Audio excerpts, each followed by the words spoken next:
El carbono es un elemento muy común en nuestro planeta, tanto en la atmósfera como en la materia mineral y en los seres vivos. La característica más importante del carbono es su extraordinaria capacidad de combinación, debido a que cada uno de sus átomos puede compartir hasta 4 electrones con otros átomos. De este modo, puede enlazarse entre sí formando largas cadenas, que pueden ser lineales,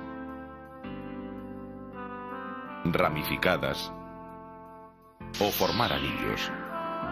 Esta gran versatilidad de combinación es única en todos los elementos conocidos. Además, los átomos de carbono se pueden enlazar con otros elementos y formar una enorme variedad de compuestos. Actualmente se conocen más de 2 millones de compuestos de carbono, pero aún pueden aparecer más.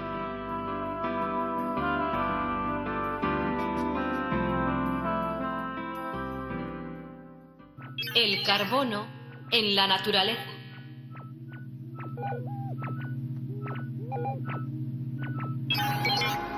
El carbono puro aparece en la naturaleza formando estructuras cristalinas. Cuando sus átomos cristalizan en el sistema hexagonal, se forma el grafito, una sustancia negra y blanda que mancha el papel y con la que se construyen los lápices. Pero cuando cristalizan en el sistema cúbico, los átomos de carbono forman una de las sustancias más fascinantes que ofrece la naturaleza, el diamante. Se forman en la profundidad de la Tierra, a más de 100.000 metros, sometidos a enormes presiones y temperaturas. Estas circunstancias lo convierten en la sustancia natural más dura que se conoce, tanto que se necesita un diamante para rayar otro diamante. Esta característica se conoce desde la antigüedad. Su nombre, procedente del griego, adamas, significa indestructible.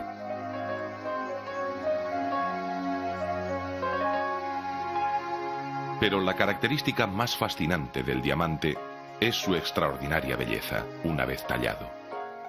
Por eso es una de las sustancias más caras que existen. El diamante tallado produce efectos de luz muy hermosos debido a su elevado índice de refracción. Al penetrar en la piedra tallada, los rayos de luz sufren un gran número de reflexiones y la luz queda muy dispersa.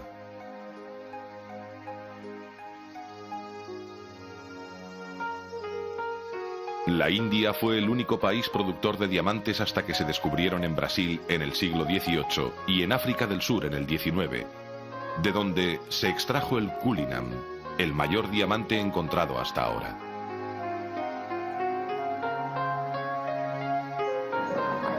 Perteneció al rey Eduardo VII de Inglaterra y una vez tallado se convirtió en varias piedras que ahora forman parte de las joyas de la corona británica.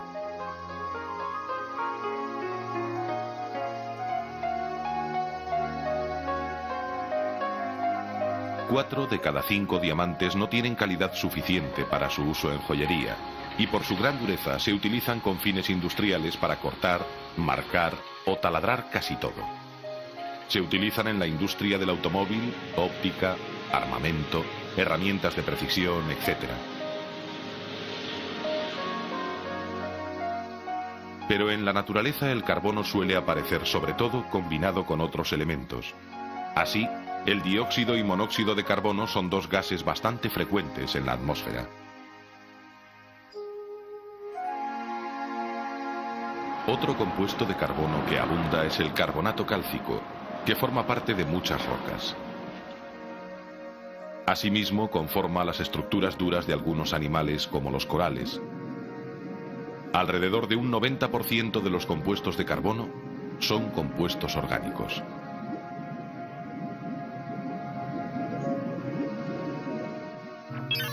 Compuestos orgánicos. De los casi 100 elementos químicos que se conocen, solo media docena, carbono, hidrógeno, oxígeno, nitrógeno, fósforo y azufre, constituyen el 96% de la materia viva. Sin embargo, la gran diversidad de vida que existe en la Tierra se debe en gran parte a las propiedades del carbono de formar cadenas y de crear una amplia gama de estructuras. Muchas sustancias de los organismos vivos están formadas por moléculas gigantes, de miles e incluso de millones de átomos, que reciben el nombre de polímeros. Entre ellos están los hidratos de carbono, las grasas, las proteínas y los ácidos nucleicos. Los hidratos de carbono son sólidos blancos que se forman en la fotosíntesis. Entre ellos está la glucosa, el principal combustible de los seres vivos. Casi la mitad del carbono presente en los vegetales está en la celulosa. Otro hidrato de carbono importante es el almidón, el principal constituyente de las patatas, el arroz y el pan.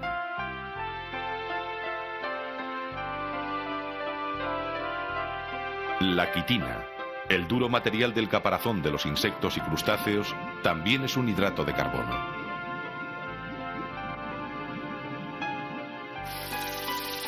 La principal misión de las grasas es la de servir como reserva energética. Sin embargo, otras grasas forman parte de las membranas celulares, intervienen en los procesos inmunológicos, son hormonas, ácidos biliares, etc. Las proteínas están formadas por una variedad de otras moléculas complejas más pequeñas, llamadas aminoácidos.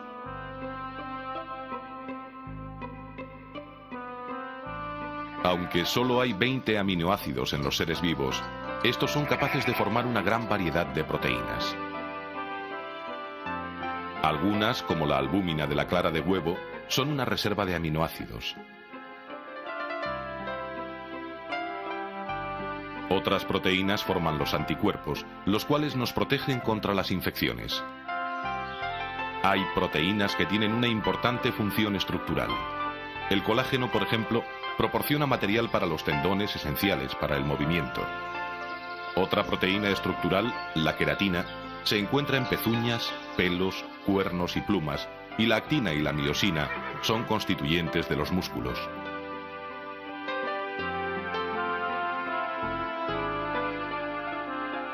Aún más complejos son los nucleótidos. A partir de ellos se forman los dos ácidos nucleicos, el ácido ribonucleico, o ARN, y el ácido desoxirribonucleico, o ADN. Estas macromoléculas de hasta miles de unidades son el material genético que controla cada célula. Se reproducen a sí mismos, controlan la síntesis de proteínas y la formación y descomposición de todas las demás sustancias de los tejidos vivos.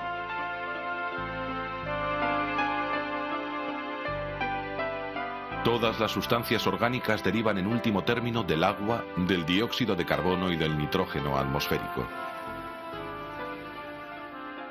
Las plantas verdes toman este dióxido de carbono que durante la fotosíntesis pasa a formar parte de los hidratos de carbono y grasas que ellas fabrican. Este carbono va pasando a través de la cadena trófica, pero vuelve a la naturaleza en la respiración, en los productos de desecho y en los cuerpos en descomposición.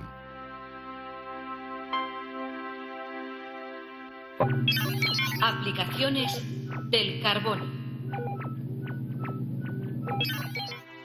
El hombre utiliza muchos polímeros naturales y artificiales para las más diversas aplicaciones. Entre los polímeros naturales destaca el caucho, que se obtiene a partir del látex, una sustancia lechosa que se obtiene raspando las cortezas de algunos árboles tropicales, como la hevea.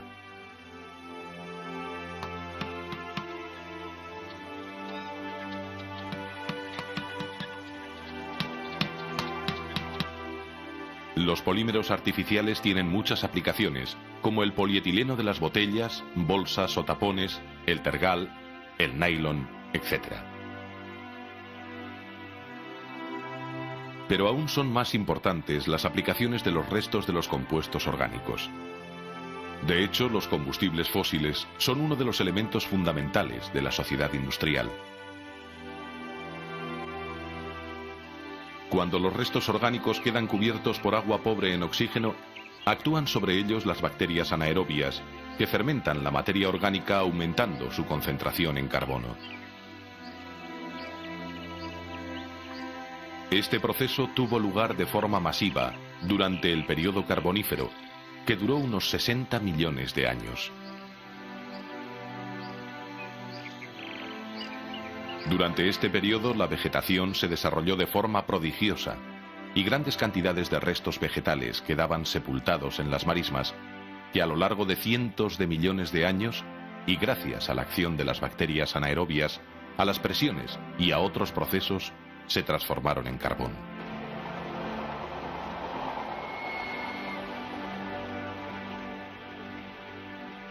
La turba es el carbón más reciente. Es una sustancia parduzca, esponjosa y muy ligera que contiene hasta un 60% de carbono. Más antiguo es el lignito, tiene hasta un 75% de carbono. A más profundidad se encuentran la hulla y la antracita, que contienen hasta un 98% de carbono. Sin embargo, el combustible por excelencia es el petróleo. Un líquido negruzco, de olor fuerte, menos denso que el agua, y que se originó por acumulaciones de plancton y otros organismos animales y vegetales. A partir de él se obtienen combustibles como la gasolina y muchos otros productos como plásticos, tejidos sintéticos, etc. El petróleo suele aparecer junto con el gas natural.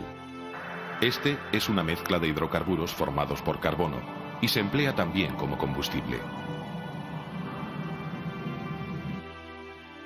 La mayor parte de la energía utilizada por el hombre se obtiene a partir de los combustibles fósiles. Su combustión hace que el carbono vuelva a la atmósfera. Su abundancia nos hace olvidar a veces su enorme importancia. El carbono es el elemento básico de toda forma de vida y es absolutamente imprescindible en todas las facetas de nuestra existencia.